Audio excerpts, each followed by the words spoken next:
Hello and welcome to Connected Conversations. My name is Queen Udo and I'm your host for today. On this episode, we're going to be talking about digital democracy, and with me here we have. Kingsley Agu, and I am the Community Engagement Director at Connected Development. All right. Can you tell us how we can make use of technology to enhance accountability and transparency in government? Thank you very much for your question. But first, what is technology? So, technology are equipment and platform created out of the application of science. Most times when we talk about tech, a lot of people think about something like AI, advanced technology, and the rest. But we forget the traditional or simple technology, like we would call it, like radio, like TV, like even print. These are technology with which government can use to create awareness and in turn have more citizens then demanding or asking questions, which is what demanding for accountability is all about. I think that's a nutshell of what our government can actually be able to enhance Okay. that. What technology can we as citizens make use of to aid the pursuit for accountability and transparency in government? So I'll break that down into traditional and new technology. So Okay. traditional technology, like I mentioned earlier, you have like radio, you have your TV, you have your print. These are traditional technology that citizens can take advantage of. Okay. Then for new technology, you have the emergence of what we call the social media. Yeah. Social media like Twitter, Facebook, TikTok, Instagram, Yeah. Snapchat, just name them. There are tons of them. You also have the websites, and the website is actually quite critical because it also acts as a source for data with which citizens can be able to hold government to account. As citizens, what technologies can we make use of in the whole approach or search for transparency and accountability? So I always tell people that the only way you can demand for transparency and accountability is if you are aware, if you know. So knowledge, holding government to account starts from you being aware. And for you to be aware, you need to seek knowledge.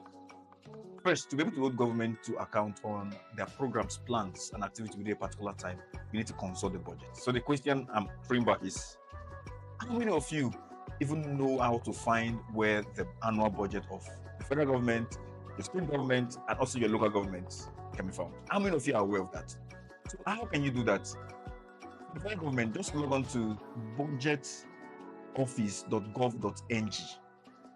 When you go on that platform, you'll be able to find the budget document. In fact, you can even find budget document as far back as 2015. For your respective state government, all you need to do is just to also go on Google, just search your state government and ask, I want, for example, let's use Kwara State. Just type Kwara 2024 budget download. It will take you straight to the budget office website where you can actually download the budget for your respective state or for the federal government. For some states that have also gone, take it a step further to also publish the local government budgets, you just go on the platform or on Google, for example, and search this local government budgets for 2024 or for 2023, and Google is actually your friend. But there are some state government that already has established platform. Take for example the kdsg.gov.ng. That's the Kaduna State Government website. When you go on that website, from there you can link to the local government budget and the rest. For example, I am in Kwara State and I want to know about project in Ilorin South. All I need to do is to do a quick Control F search on the budget document, and then I get projects. I just search Ilorin West or Ilorin South. It brings all the projects where that location has been mentioned, and I can begin to identify projects, specific project I want to follow up on. So let's say it's a solar street light. I pick up that information.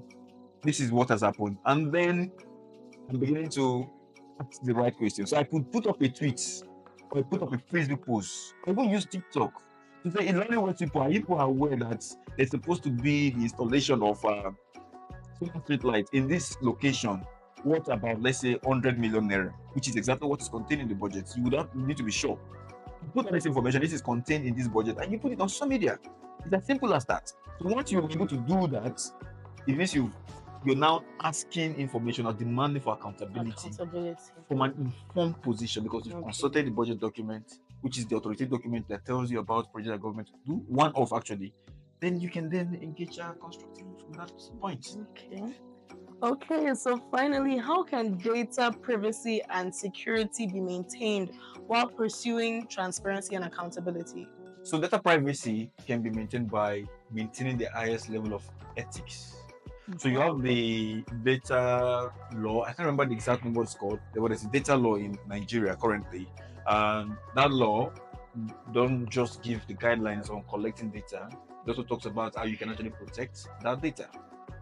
So if that is in place, it means that you need to adhere to the tenets and specific sections of that particular law. But then to break that down, what can you do with that? So it's one, you don't record someone without their consent. That is one. It's very important. So I see people will just walk into a meeting and then because you have a phone, you just put it on and start recording. That's not correct. That's not right. So you need to get consent before you record someone. That's one. Secondly, it's also important for you to give people an opportunity to defend an information which you found out about them before you go public with it. Because in doing that, it gives them that option to be able to tell you, it gives them that opportunity to be able to clarify on some of the gray areas before you go public. In that way, you have a balanced reportage or balanced information which you want to feed to the public. So it's always important for you to go back to people to give you, they have the first right of refusal, like you say, before you go out with that information. Then finally and conclusively, it's important for people to understand the kind of technology you're using to be able to inform them.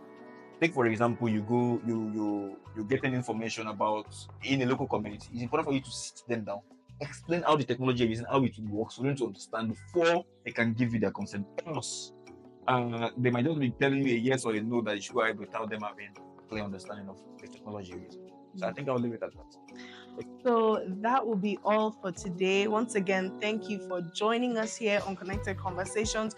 Don't forget, if you have any inputs at all, leave a comment, send a message, and don't forget to like, share, and save. Thank you.